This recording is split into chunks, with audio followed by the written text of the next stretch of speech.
basah dan aku merinding sekali.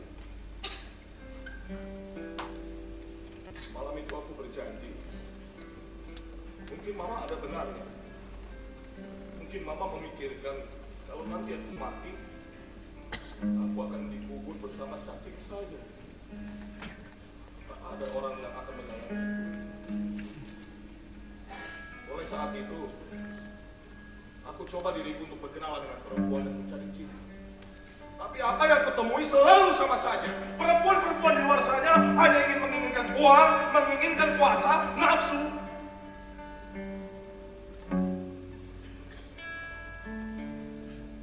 Tapi di tengah keputusasaanku,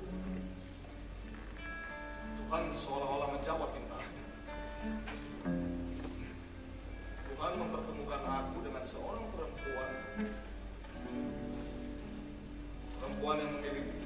Perempuan yang memiliki sorot mata yang teduh. Perempuan yang memiliki senyuman yang indah. Perempuan yang mampu meluluhlantakkan hati Hendrik Panabean larut dalam kabut asmara. Perempuan itu bernama Ida.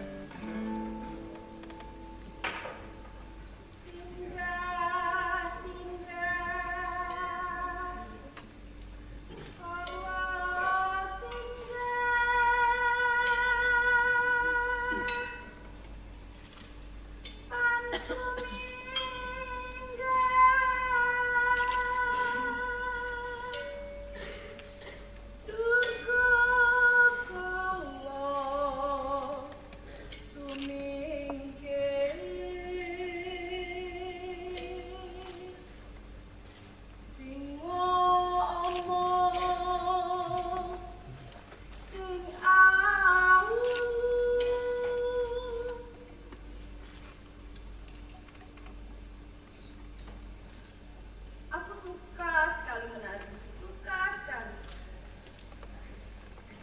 Ketika menari, aku merasakan denyut-denyut kehidupan mengalir di setiap nadiku, setiap gerakan, setiap helaan nafas, setiap detakan jantung membuatku merasa lebih menjadi manusia, manusia yang hidup.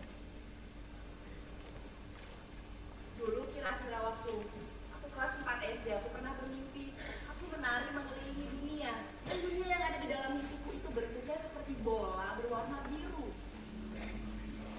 Ironis sebenarnya kalau diperhatikan, kesukaanku pada menari itu lahir dari paksaan. Punya orang tua seperti bapak, beliau itu seperti punya pakem sendiri dalam mendidik anak-anaknya. Untuk bapak, anak laki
fisik mereka semakin lemah.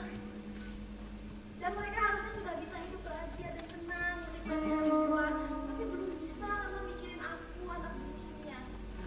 Jadi, suatu ketika ada seorang laki-laki yang dekat denganku dan bilang padaku, ayo kenalkan aku pada orang tuamu. Aku bilang, aku bawa laki-laki itu pulang, kenalkan pada bapak, ibu, dan saudara-saudara. Tidak lama kemudian kami menikah.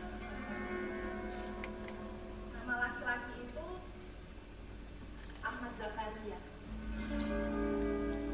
Oh, mungkin kalian akan lebih familiar kalau aku menyebutnya Zaki si Gramer. Tidak butuh waktu lama. Aku, Ida, si anak bungsu bapak dan ibu, akhirnya menikah sebelum umurku 26. Dan untuk menggenapi itu, aku menuruti nasihat ibuku untuk selalu siap menjalankan tugasku sebagai istri di dapur, di kasur, dan di sumur. Jadi aku berhenti menari. Tapi aku bersyukur suamiku masih mengizinkanku untuk bekerja. Dan setiap kali keinginan menari datang begitu kuat, aku mengingat hari itu. Hari di mana bapak dan ibu menyerahkanku pada Mas Zaki. Mereka menangis. Kata mereka itu air mata bahagia. Iya, bahagia. Mereka bahagia. Dan aku bahagia karena sudah bisa membuat mereka bahagia. Siapa sangka kita bisa ketemu jodoh di tempat yang tak terduga. Aku ketemu dengan istriku Ida di sebuah pesawat. Saat itu kami sedang melakukan perjalanan ke Papua. Aku mau manggung di Papua dan dia bilang ada tugas kantor. Nah, di sana kami duduk bersebelahan dan Ida adalah orang yang sangat supel, orang yang bisa mencairkan suasana dan bahkan dengan orang asing sekalipun, dengan orang pendiam macam aku sekalipun, dia bisa membuka percakapan. Dan ini menarik. Bagaimana tidak? Ini seperti dapat durian jatuh karena 7 jam, 8 jam perjalanan menuju Papua bukanlah waktu yang sebentar. Dan mendapati teman perjalanan yang bisa diajak bicara dan mengobrol hal-hal yang menyenangkan, itu adalah sebuah berkah. Nah, kami mulai mengobrol soal hal-hal remeh, terutama Ida. Aku lebih banyak mendengarkan. Dia bicara soal macet Jakarta, soal mal yang baru saja dibangun, soal jalanan, soal isi jalanan, anak-anak jalanan, soal angkot, metro mini, dan apapun yang bersoal Jakarta. Aku mendengarkan dengan senang sekali, karena ia bisa bercerita dengan sangat hidup. Kemudian perjalanan sudah sampai di ujungnya, dan obrolan kami mulai masuk ke dalam tahap yang lebih pribadi. Kami sudah seperti dua sahabat yang berbicara satu sama lain, ngobrol. Dan Ida waktu itu menceritakan kegemarannya dalam menari.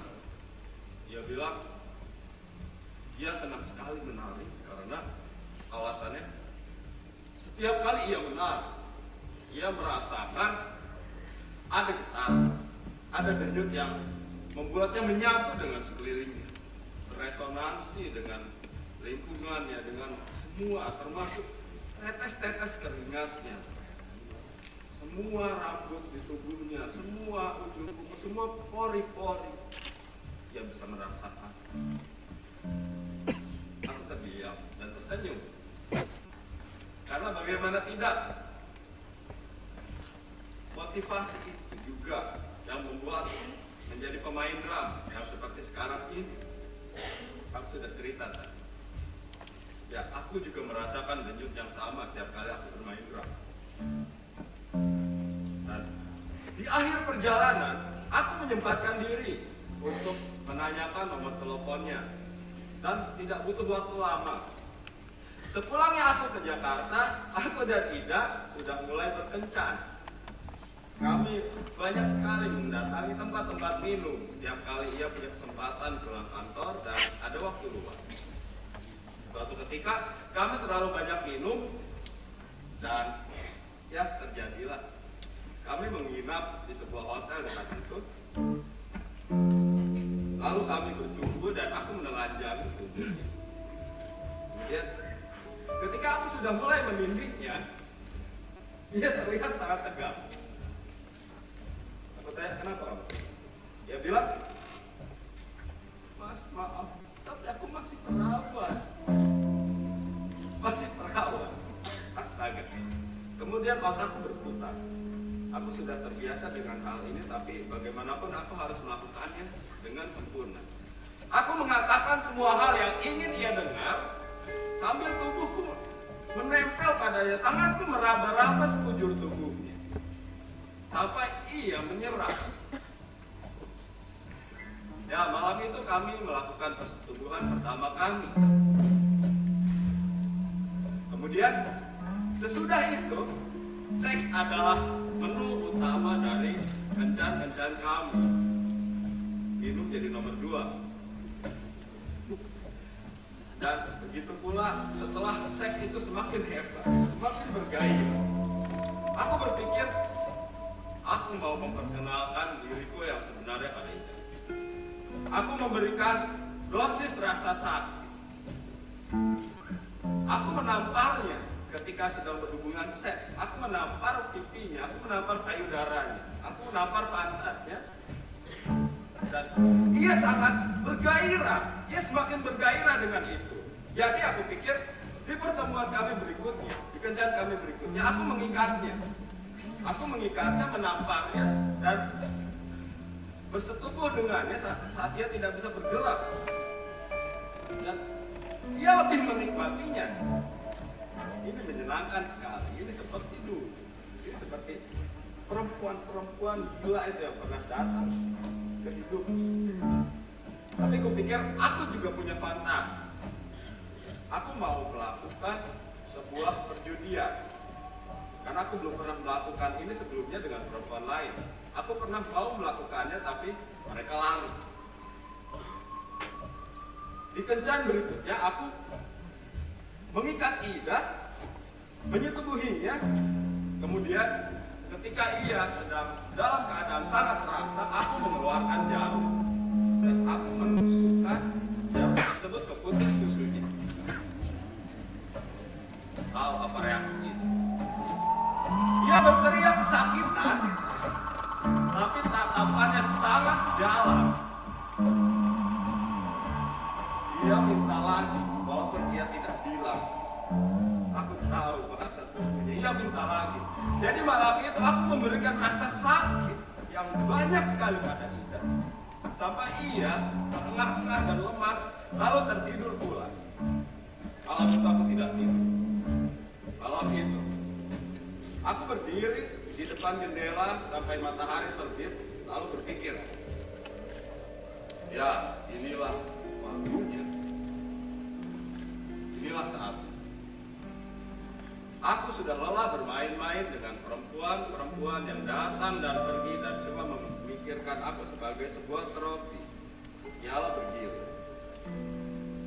Tapi dengan Ida, aku pikir aku bisa serius.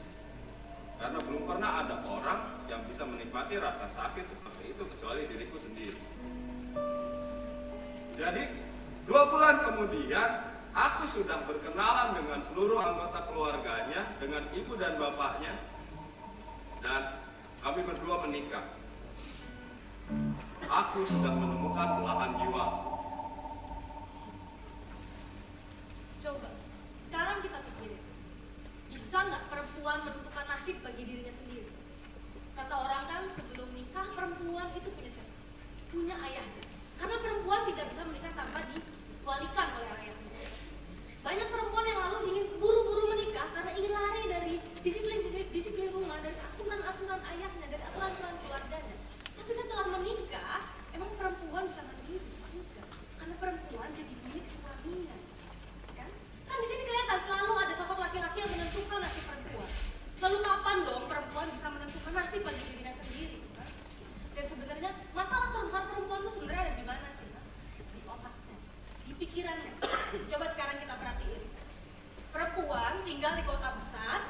pendidikannya tinggi, kerja di tempat yang bagus, mandiri secara finansial, tapi umur 25, belum nikah, pasti ketakutin.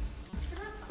Karena kita tuh kan hidup dalam suatu rekayasa sosial ya. Jadi ada satu rekayasa sosial yang bikin persepsi bahwa perempuan yang ideal itu ya bukan perempuan yang mandiri, bukan juga perempuan yang pintar, bukan, tapi perempuan yang jadi istri yang baik untuk suaminya, perempuan yang jadi ibu yang baik buat anak-anaknya. Kenapa begitu? Karena perempuan itu katanya punya rahim, itu yang bikin dia istimewa. Tanpa ada itu perempuan gak ada sih. Dan karena dia punya rahim maka dia harus hamil lalu melahirkan. Karena ketika hamil dan melahirkan dia di dalam kondisi yang sangat lemah, maka butuh seseorang yang menyokong hidupnya,